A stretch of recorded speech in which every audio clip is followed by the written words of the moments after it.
Okay, guys, so moving on with the topic, what can you do when you take this test? What is going to help you in order to achieve a better score? Well, we need to understand that possibly the hardest challenge that you will face is mastering your anxiety and your nervousness. That is going to be a challenge, right?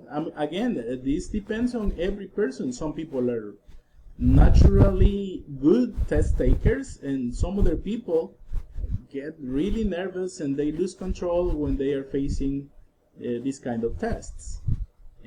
Do what you can in order to relax a bit.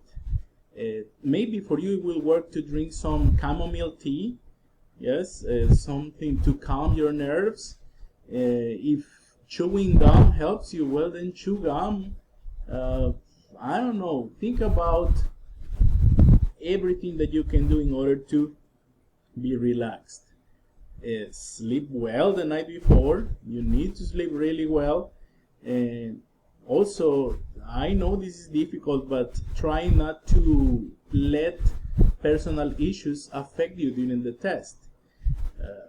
It depends on each of us how we deal with difficulties in our lives, but it's important that we try and leave those personal issues, all those things that are bothering you in your personal life, out of the picture when you take the test. Well, when you take the test, the best thing that you need to do is do the test beforehand. You need to be familiar with the test.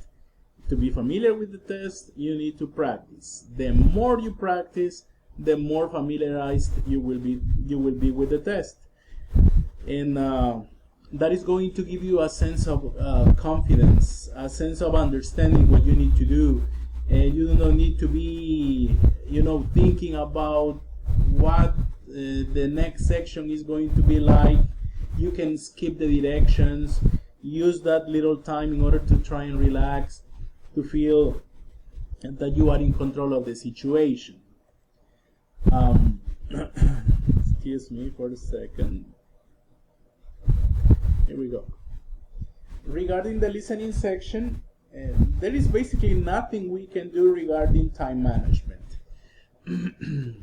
We are listening to the audio and it doesn't stop. So all we need to do is to try to be really focused on the test, to really try to be concentrated. This will become harder as we progress in the test. That's natural, right? The more time you are taking the test, the more your brain starts to tire. So you need to understand that eventually it's very likely that you will miss some questions. And look, it happens to all of us. All of us miss one question or two. We suddenly, start thinking about something else, or maybe start daydreaming.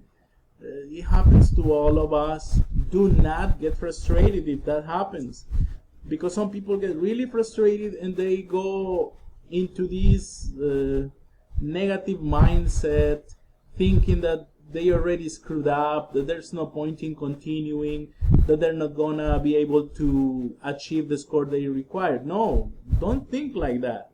That's the worst thing that you can do. It happens to all of us. You missed one question, or you missed two questions, whatever, move on. All of us miss one or two questions. Now, for the first section, I recommend you look at the photographs, and then make a mental description of the photo in your mind. That is going to be the right answer, because for the photos, basically what they ask you is to identify what is in the picture. So normally just look at the picture, like in this case, and there are two waiters cleaning some tables, a restaurant. That's it. So that's basically the main idea. You need to make a description of whatever you see in the picture.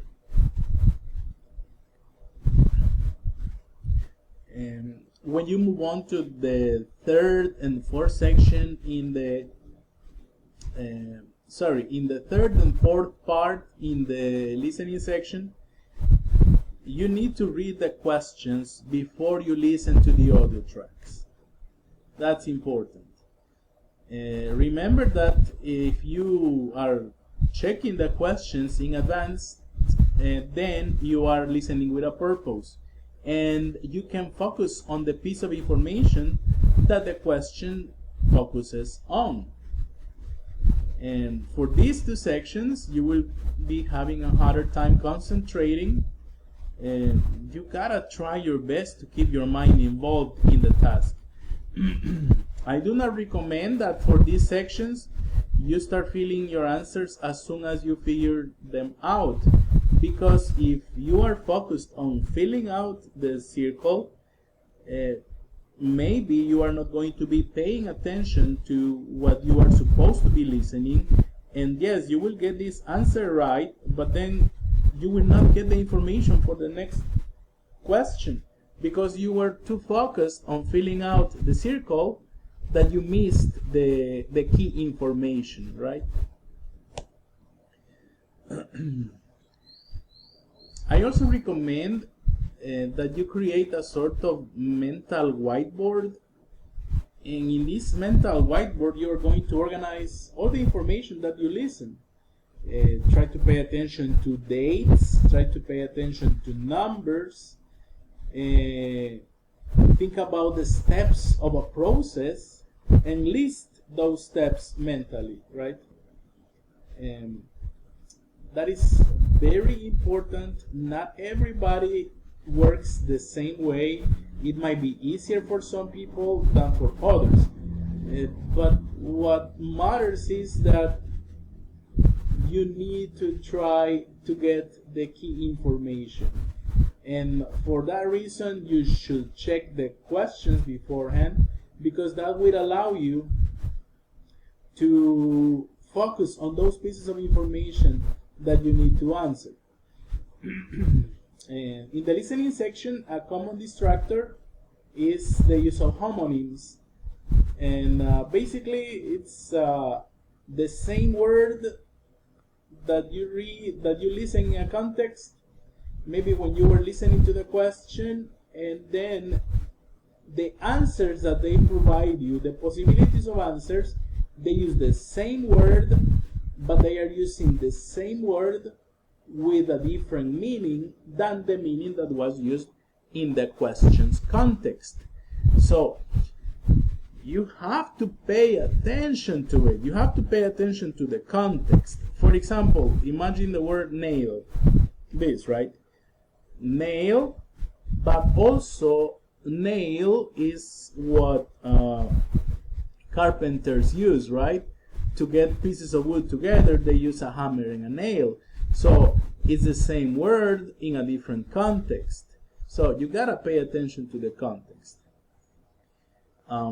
We all have different levels of short-term memory, but the more we practice, the better our memory and listening comprehension become. Now, it's a fact, if you take the practices you do seriously, then you will be able to deal with the actual stress of the test when you take it officially, when you pay your money for it. You will be able to take it in a more, let's put it this way, in a more honest way, for your brain, right? So you already, if you take the practices seriously, you already know what to expect.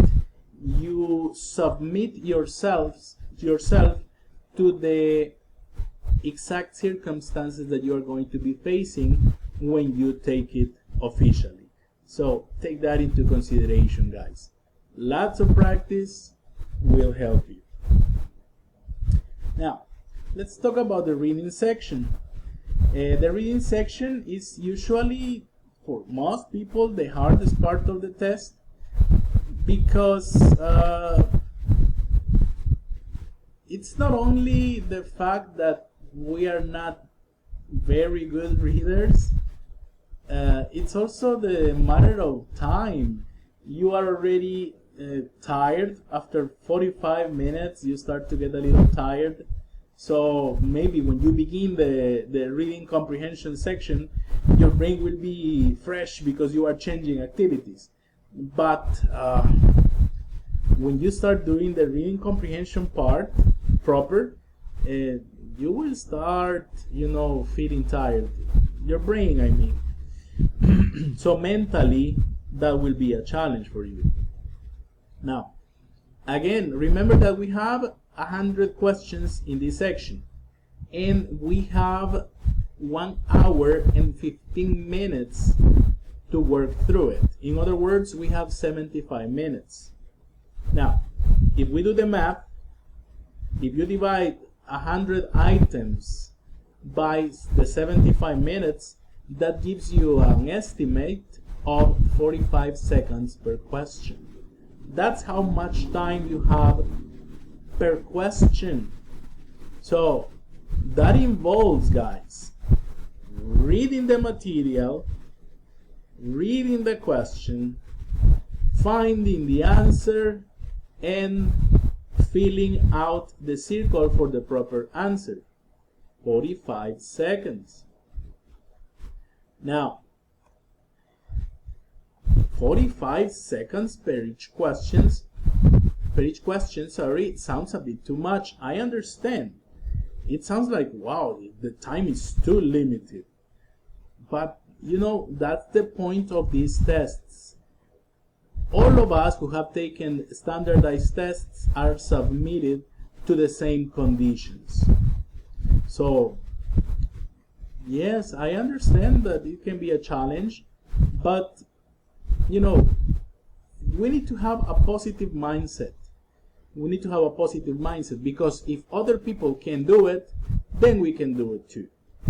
So, but still, you have 45 questions 45 seconds per question. So, due to this issue, I recommend that for sections 5 and 6, which are focused basically on grammar and vocabulary, you do not lose time, okay? You need to save as much time as possible for this section. You need to race through it.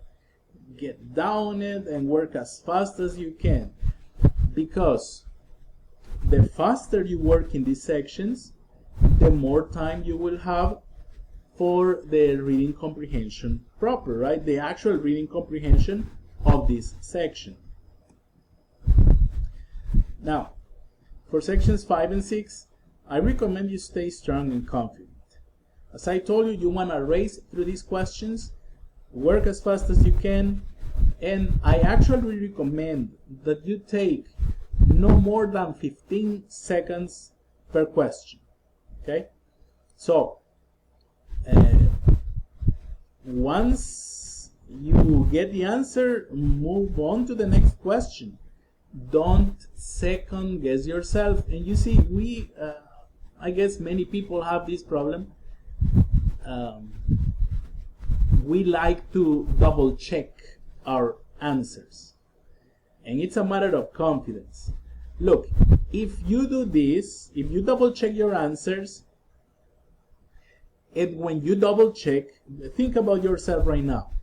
When you double check your answer, do you get the same answer? If your answer is yes, I usually, when I double check, I still get the same answer. Like 90% of the time I get the same answer. I don't change my mind. Then guys, please don't reread. There's no point in you rereading. Why are you wasting time rereading when you already know the answer? So don't second guess yourselves. You know the answer, move on. And unfortunately, the time for the video is up, so I'll continue talking about this in the next video, guys.